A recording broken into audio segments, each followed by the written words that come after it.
Magandang gabi mga kabertod. Ayan, kakarating ko lang mga kabertod.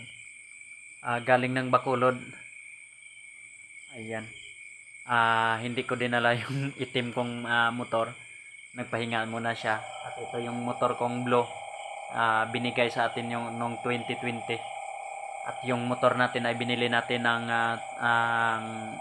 10K. At yung tricycle na dala ko kanina ay nung binili ko yung motor niya ay 2,000 at yung ang sidecar niya ay pinahiram lang sa atin, kaya ang tagal na yon. Sana ibigay na lang yun sa atin Ratya. At yan ang blessing din yan sa atin, yung multicab na binigay din sa atin, kaya ayun, blessing yan lahat. Yan, maraming salamat mga kabertod.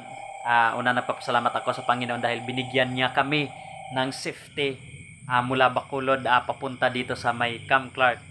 Ayan, kakarating ko lang ay sobrang napagod ako, kaya magpahinga muna ako. Ipalabas ko muna tong mga brum-brum natin. Kahit mura lang yan, pero may value yan para sa atin. Katulad nito, may sira na siya pero pinaayos ko talaga para kasi malaking naitulong na rin yan sa atin. Ito yung una kong motor, itong una kong service na grabe, sobrang laki ang tulong nito. Kaya sobrang papasalamat ko sa mga taong nagbigay talaga nito.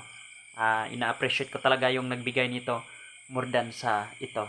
Kaya ayun, kahit luma na siya, pinaayos ko pa rin dahil ang value doon sa nagbigay. Yan, maraming salamat. Bye bye, love you all.